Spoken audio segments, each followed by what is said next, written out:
Welcome to logic and tech for the lecture number 11 of ICS second year. आज का हमारा question है how data is handled in file management system. यहाँ पे सबसे पहले हम डिस्कस करेंगे जी फाइल मैनेजमेंट सिस्टम होता क्या है। In file management system data can only be read or written sequentially. All files consist one or more records.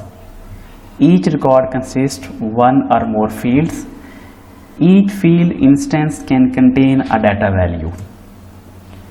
Ways to specify records in file management system. File management system के अंदर records को हम कैसे manage कर सकते हैं, इसके हमारे पास टोटल दो तरीके हैं। पहला तरीका है कि फिक्स लेंथ के फील्ड्स के साथ कैसे रिकॉर्ड्स को मैनेज किया जाता है, और दूसरा अगर फील्ड्स की जो लेंथ है वो अगर हम वेरिएबल रख लें कि कभी चेंज हो जाए कभी ज़्यादा हो जाए, तो उसके लिहाज से हम रिकॉर्ड्स को कैसे मैनेज कर सकते हैं। सबसे पहले हमें चेक करना है जी फिक्स लेंथ फील्ड्स। इसको शुरू करने से पहले एक चीज़ आपको रिकॉल करवा दूं, एक फाइल के अंदर या टेबल के अंदर जितने भी हमारे पास कॉलम्स होते हैं उन कॉलम्स को हम कहते हैं फील्ड्स, और एक से ज़्यादा फील्ड्स अगर मिल जाएं तो एक रिकॉर्ड बन जाता है, और एक से ज़्यादा अगर रिकॉर्ड हमारे पास मिल जाएं तो हम कहते हैं कि हमारे पास फाइल बन गई है। In this technique length of fields is fixed. Columns की लेंथ यहाँ पे फिक्स होती है। This length is specified in application programmes.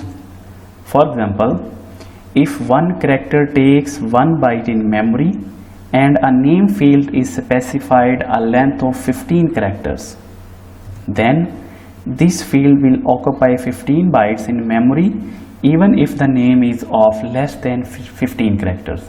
इन दो लाइंस का मतलब ये है कि अगर हमने अपनी फाइल के अंदर एक कॉलम के ज़्यादा से ज़्यादा जो लेंथ है वो 15 कैरेक्टर्स डिफाइन की है, और अगर एक कैरेक्टर मेमोरी के अंदर स्टोर होने के लिए 1 बाइट मेमोरी लेता है, तो अगर हमारे पास फील्ड के अंदर हम 15 कैरेक्टर से लेस, हमने यहाँ पे लिखा हुआ ना कि this field will occupy 15 bytes in the memory if name is of less than 15 characters. अगर हमारे पास उस फील्ड के अंदर या कॉलम के अंदर कोई ऐसा नेम स्टोर किया जाए जिसके कैरेक्टर 15 से कम है, तो वो फिर भी 15 कैरेक्टर 15 बाइट्स ही मेमोरी लेगा, क्योंकि हमने फिक्स लेंथ फील्ड्स रखा हुआ है। When the field in a record are of fixed length, then the records are also of fixed length. अगर हमने पहले डिस्कस किया था कि कॉलम को हम फील्ड कहते हैं, और डिफरेंट कॉलम्स मिल के हमारे पास एक रिकॉर्ड बनाते हैं। अगर एक कॉलम की या फील्ड की हमने लेंथ फिक्स रखी है तो ऑटोमेटिकली जो रिकॉर्ड्स बनेंगे उनकी भी लेंथ जो है वो फिक्स होगी। अभी हमने डिस्कस करना है जी variable length fields. In this technique a field takes as much space as the data is required. यहाँ पे किसी भी फील्ड की मेमोरी या लेंथ फिक्स नहीं होती, जितना उसके अंदर डाटा होता है उतनी ही वो मेमोरी लेता है। मिसाल के तौर पर अगर एक हमारे पास कॉलम है, उसके अंदर हमने एक नेम स्टोर किया जिसके 10 कैरेक्टर्स हैं, तो वो कॉलम 10 बाइट्स लेगा। अगर 2 कैरेक्टर हैं तो वो 2 बाइट्स लेगा। इसके अंदर जो लेंथ है वो फिक्स नहीं है। In this method storage space is not wasted. In variable length record the fields are separated using special characters such as tab character. इसमें 4-5 स्पेसेस से सेपरेट किया जाता है कॉलम्स को। कॉमा से सेपरेट कर सकते हैं, पहले तो हमने कहा ना टैब कैरेक्टर से सेपरेट कर सकते हैं कॉलम को, कॉमा से सेपरेट कर सकते हैं, और पाइप कैरेक्टर से भी सेपरेट कर सकते हैं।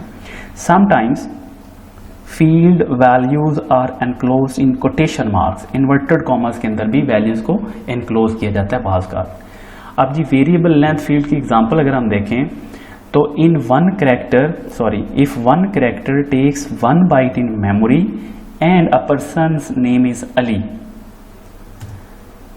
it will take 3 bytes to store Ali as it has 3 characters in Ali। ठीक है जी, क्योंकि वेरिएबल लेंथ है, हमने अगर एक कॉलम के अंदर अली को स्टोर किया है तो अली के अंदर टोटल कैरेक्टर्स हैं 3। अगर एक कैरेक्टर को स्टोर करने के लिए मेमोरी 1 बाइट मेमोरी रिक्वायर्ड हो, तो यहाँ पे हमारे पास अली को स्टोर करने के लिए 3 bytes of memory will be required. ये था जी हमारा आज का टॉपिक। उम्मीद की जाती है कि आपको समझ लग गई होगी, लेकिन अगर फिर भी किसी किस्म की कोई कन्फ्यूजन है या क्वेश्चन है तो प्लीज़ कमेंट सेक्शन में आप मुझे लिखें। Thank you very much for watching. Stay blessed, stay connected for further videos.